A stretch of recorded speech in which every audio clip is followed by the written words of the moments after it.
Good evening, everyone from IIIT Lucknow. It's a pleasure to have you back again for our next session. We are privileged to announce that we have among us Mr. Stefan Mischook, the web design heretic. He's a developer, an author, and an entrepreneur, founder and president of Studio Web and killersites.com. So, this may sound very fascinating to many and unbelievable to many, but he built his first website in 1994 just to promote his business back then. This early experience with the web as a business tool has played a major role in his development as a web designer, programmer, and entrepreneur. Since that time, Stephen has been involved in projects, both large and small, amongst web spaces and has built many websites and many web applications. Since 2001, killersites.com has been run by him with the aim of teaching practical business-oriented web design. Over the years, Stephen's articles and video tutorials have appeared in magazines and books published around the world. Currently, he's investing his time in Studio Web, an app that schools use to teach students coding. They now provide their own code curriculum and software to schools around North America and in many other places around the world. And surely many of us have seen his YouTube channel. So it's a great pleasure to have you, sir. And now over to you. Thanks for having me. So first of all, my apologies. I've lost my voice today, so I'm going to speak softly, but we'll get through this. So today I'm going to discuss bootstrapping a business, which means starting a business off with your own money without outside investors, versus using venture capital, VC capital. I have been my entire career a bootstrapper, but I have very close friends, and in fact, who have gone the VC route and who are having great success with that now. So they're very good friends of mine. So I've been not working with them, but we have lunches on a weekly basis. So I'm very familiar with the whole process from their experience. So hopefully this will give you some insight into the different approaches to starting a business. So yes, so I started my first business, which was non-tech, and it was a product-based business. And that's why I built my first website. It was in 1994. And in fact, my brother said to me, "Hey, Steph, you should set up a website for the business." And I asked him, "What's a website?" That's how early it was. And so I built the website and we built the business up. And the process back then was largely about bootstrapping, meaning you invest your own money and you slowly build your business up from cash flow. So I would make a sale, take half that money, put it back in the business, make another sale, continue, so on and so forth. VC route is very different and has a totally different dynamic.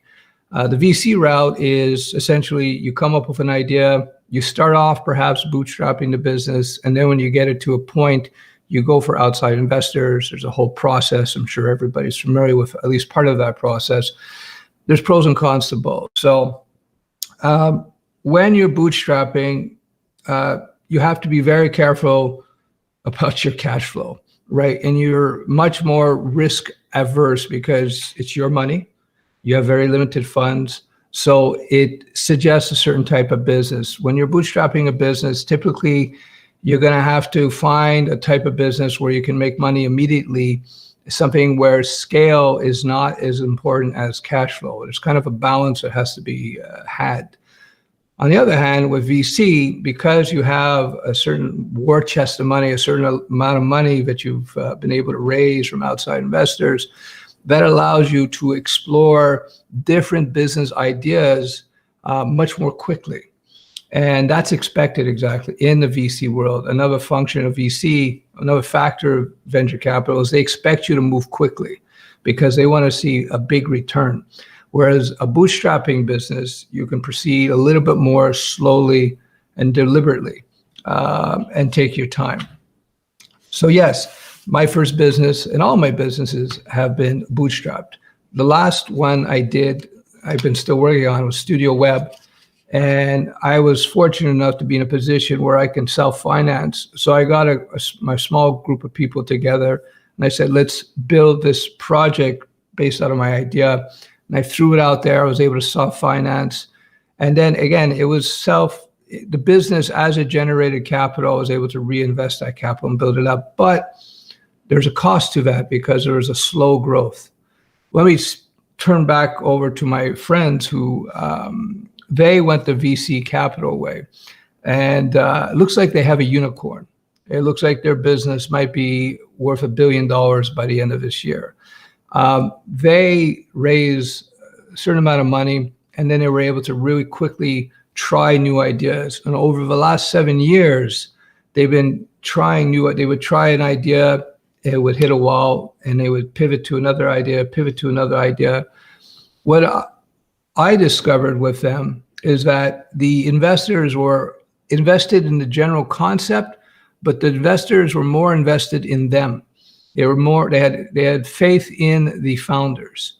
That's a key thing. So when you are setting up a venture capital business, you have to, there's a lot of time and effort is going to be spent in developing relationships with investors and prospective investors. So you have to account for that. Whereas when you're bootstrapping, you don't have any of that to contend with. You can just concern yourself with the core of the business. It was amazing for me to watch from a perspective of bootstrapper, watching my friends do the whole venture capital business approach. And they spent a lot of effort and time just raising money. It was fascinating for me to watch. Now, from the outside looking in, I would say to myself, wow, it's a lot of effort on raising money versus maybe just concentrating on your business. But it turned out to be a very good thing, because with that big money raise, they were able to take risk and do things that I wouldn't personally have done with my money, right? But that's the kind of the understanding in the venture capital world, is that we move quickly, we take high risk, and the risk is distributed amongst all of the investors. So what I'm going to do is I'm just going to list off, because everybody loves these things. I'm going to list off the VC advantages and the disadvantages and the startup disadvantages and advantages, the pros and cons. So VC advantages, you have access to money, as I said, gives you ability to quickly test ideas and to pivot, which is natural for business, by the way.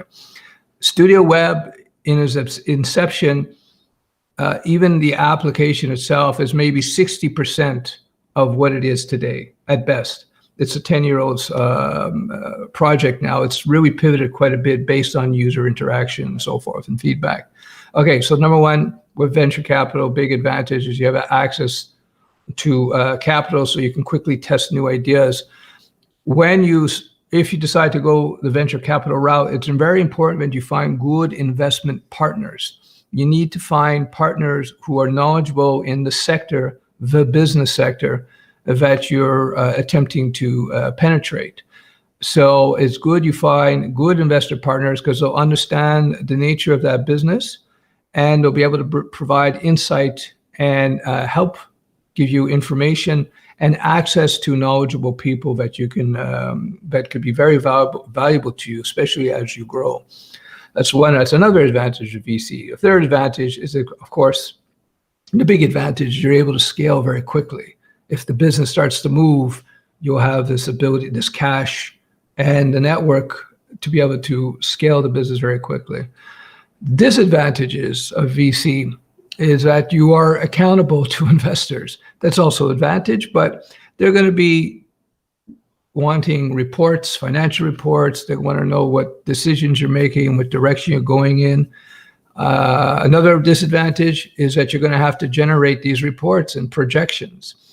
And it could be a frustrating thing for young business owners and startups, because projections really don't amount to much in the early days, because nobody knows what's going to happen. Everything is up in the air, as they say in Canada. Another thing, as I touched off on, you have to spend time raising money. very time-consuming process initially.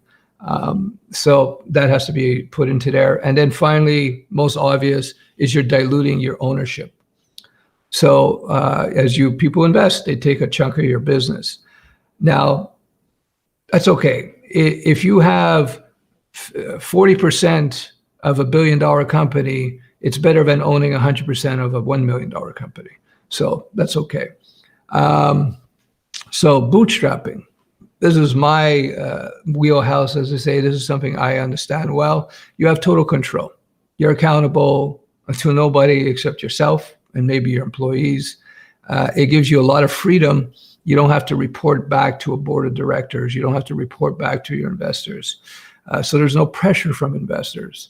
And there's no forced bureaucracy. When you have outside investors, especially when big investors come in, like, you find a lot of big companies out there, Google and Yahoo and all these companies, they all invest. They all have groups. They all have money set aside to invest in startups. But when you deal with them, which can be very fantastic, great thing, but you have a lot of bureaucracy and a lot of paperwork you have to contend with. Okay, so disadvantages of bootstrapping, you're risking your money. It's your money. So if you have to spend $100,000 or $50,000 on an ad campaign on a business, you have no idea if it's going to generate anything for you. It hurts, right? But if you're using a great big pool of money, it doesn't hurt so much. It's just more about proper management. When you're bootstrapping, it's very common for the founders to not make any money for the first year or two as they're building their product, whether it be writing code or trying to set up the marketing, etc. So you're going to be risking time without compensation. So that's why I suggest if you're going to be an entrepreneur, whether you bootstrap or VC, do it young. Do it when you're young, when you have time, you have runway. Another thing is when you're first starting off, you're probably going to be working totally in the dark, meaning without direct access to business knowledge and experience. So one advantage of the VC is that you have access to that experience that you can bring in. And I think perhaps the most obvious disadvantage with bootstrapping, growth will likely be slower because you're dependent on cash flow. You're dependent, on your own financial situation to build a company. Of course, if you have rich parents or rich friends, that's another deal. But there you go. So that in general, that gives you an overview of bootstrapping versus VC capital. Very good. Sounds great. Good. Any questions or comments?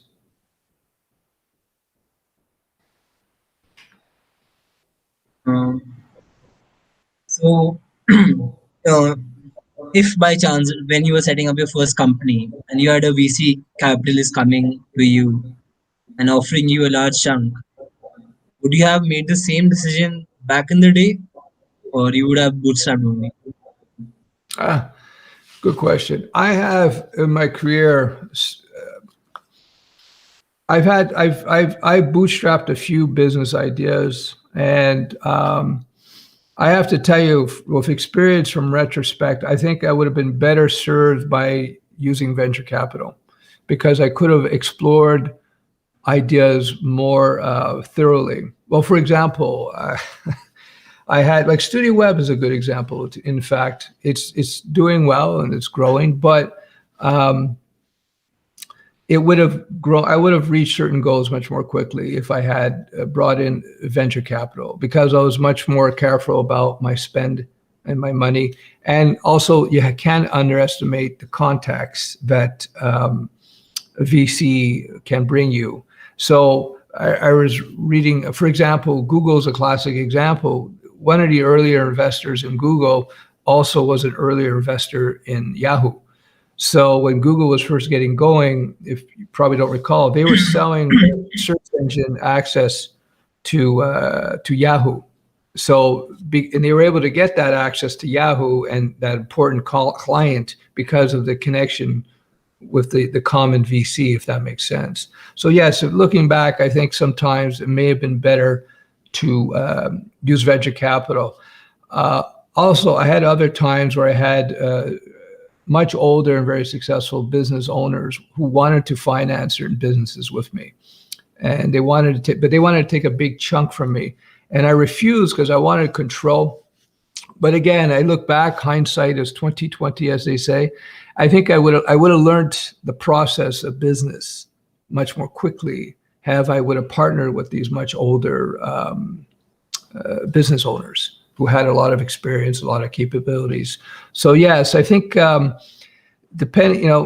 you're looking at business, certain business types also rather will be affected by whether you want to go VC. So for example, for my friends who are doing very well now, their business would not have been possible, I don't think, without the injection of many millions of dollars. They needed that capital to be able to do it. So one of the things you have to determine is whether or not you're actually going to need the capital to successfully launch the business. And they are also very concerned about just grabbing market share. One basic concept that is true is the first person in the market, the first business in the market, and they have a huge advantage. So they're spending large sums of money just to grab that market share before a competitor can get in after them. So there you go. Yeah. Do you believe that when you get in venture capitalist, what happens is that you have to lose your ethics a lot of times? Say again. Like if you choose the venture capitalist way, maybe you will have to sabotage your ethics a lot. Oh, I don't know. I'm not sure what context I would see that. I think the venture capital it depends on the investors, but at the end of the day, they do want you to build a solid business. So if I think I know what you're saying, yeah, that's where the partnership comes in handy. Like for example, sometimes you have partners, whether it be bootstrap or venture capital partners, and you might have a conflict in terms of which direction you want to take the company. Perhaps that's what you're referring to. And so that's just something you're going to have to navigate in terms of, as a business owner. One thing I teach people all the time is that if you're a software developer, you go into coding, you have to really pay attention to the so-called soft skills, the ability to communicate well and to have empathy for others so that you can work with others well. It's very important. So this goes to that. Yeah, sometimes that's a difficult question because it depends on, we have differences of opinion. You may have a strong opinion about where to take the company, how to manage the company versus a partner. And one thing I've learned is sometimes you can be right and sometimes you can be wrong.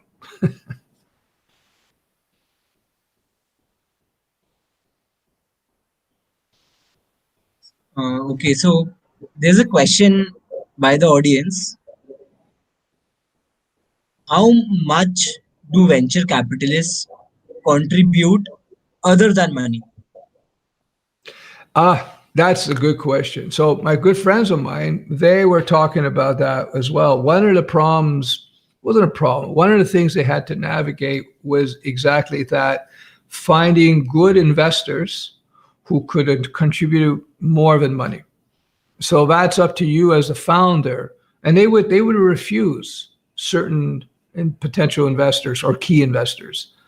They would refuse them because they said they didn't understand the business model. They didn't understand the sector they're in. Every business sector, oil and gas, education, whatever, consumer products, each sector has its own dynamic.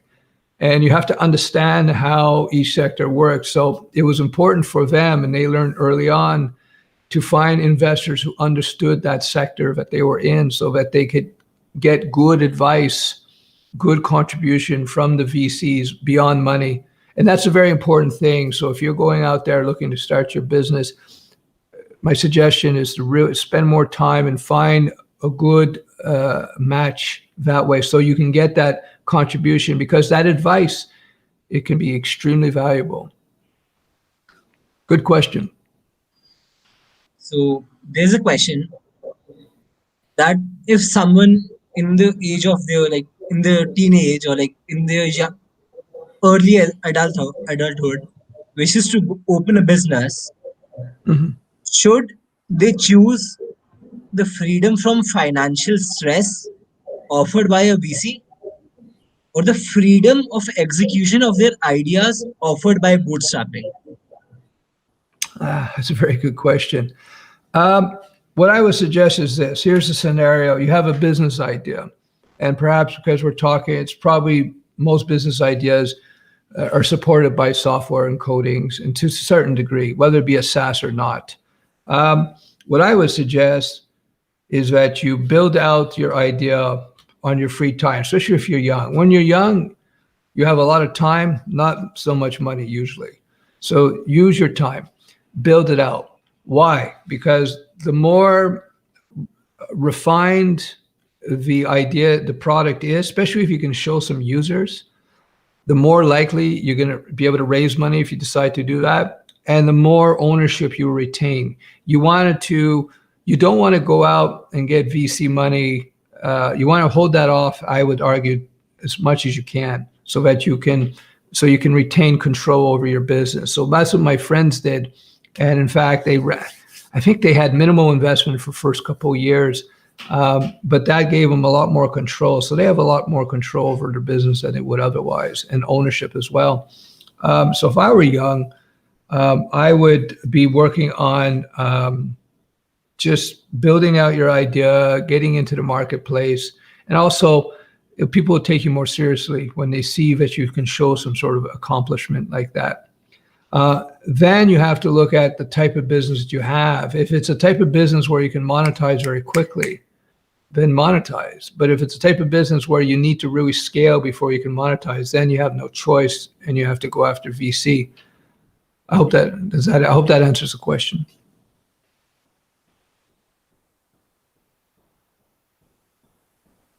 Okay, so there's a question that if you were a VC, which are the hottest tech market segments you will look out for in this day? What would I invest in today? Yeah. Well, I am invested. So I'm invested in education. I'm invested in my friend's business, of course, besides my own.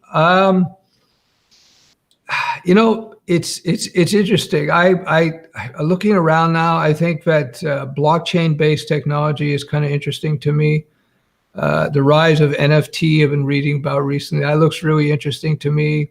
I think education in general is being disrupted now, starting to be disrupted. But there's opportunity all over the place now. I think the COVID pandemic has sped up the whole, I don't know how to characterize it, the social cycle, if you will. It's changing the way people live. And so that allows for certain opportunities to emerge. Anything distance education, distance work, distance tools that offices could use to manage their employees remotely. Zoom is an example of how it's benefited from this whole thing. So I think when you're looking at opportunities, you just have to look at the way society is changing. And the technology is secondary to that. The technology that is out there, one thing I always try to teach people, the technologies are just the tools. You have to try to look at solving the problems and the issues. And then you apply the tools whether it be web stack or mobile or whatever, blockchain, et cetera, et cetera. AI is another area. I have friends who have businesses that they're leveraging AI. AI right now is used as assistive functions. So they'll aid in a process rather than replace a traditional process. So that's another interesting area. I'm in Montreal, Canada, and has a lot of AI up here. We're one of the world's leaders, apparently. So it's I have friends deep involved. I have 2 or 3 friends who have businesses that use AI to some degree. So, yeah. Another good question.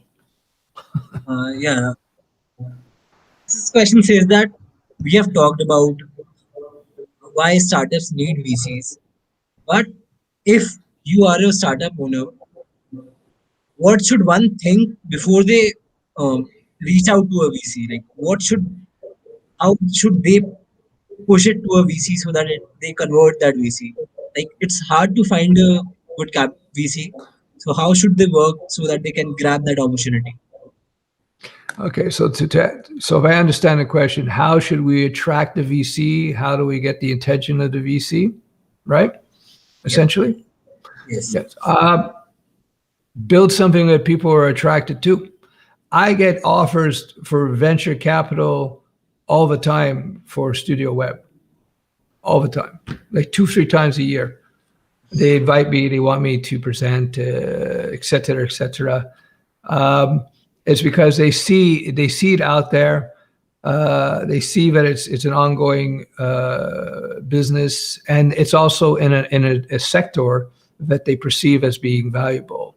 That's another thing. If you have to be in the right type of business, the VC world perceives as valuable. So what I would do if I were a young startup, I would look at that. I would, there's plenty of podcasts and vlogs with VCs are talking about what they're interested in, and see if your business model or your business ideas can align with what they're interested in.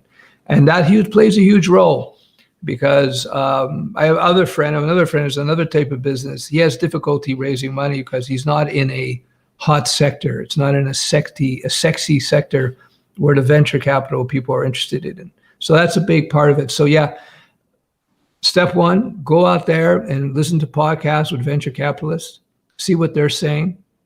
Step 2, start exploring those industries, start exploring those opportunities. Step 3, build something, a prototype, your minimum viable product. Especially if you're young, I would suggest you do that on your own without needing money. If you can, you have time, so less Call of Duty, less Apex, a little bit more coding, a little bit more business building, and then you can go see a VC with something as opposed to just an idea, and you'll be far more successful that way. These were the questions by the audience and from what I wanted to ask to you. Okay.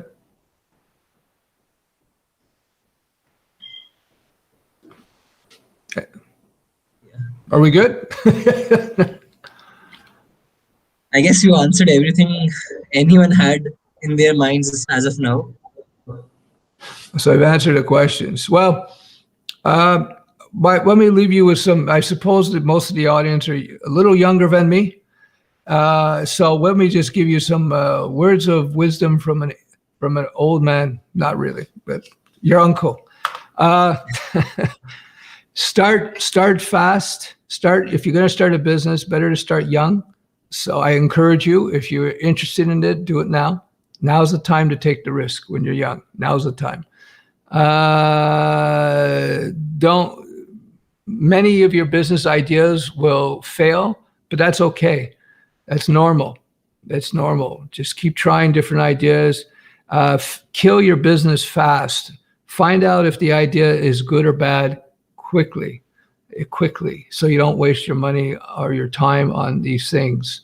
Yeah, and it's okay. It's okay to fail. It's like, business is like writing code filled with errors, and you just gotta pivot and change and pivot and change, and surround yourself with people who who support your ideas and your ideals, but not yes men. You also want to have, you also want to be open to criticism, but from people who have experience, people who understand, who have valuable insight.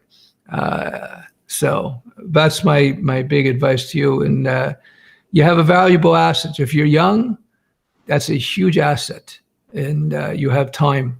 And so now's the time to do it. But of course, a lot of people do very well working for companies, and they can do very well as well. So they're both good routes. So I hope that helps. I guess that it's okay to fail is the best learning one can take. So everyone go out, start and building.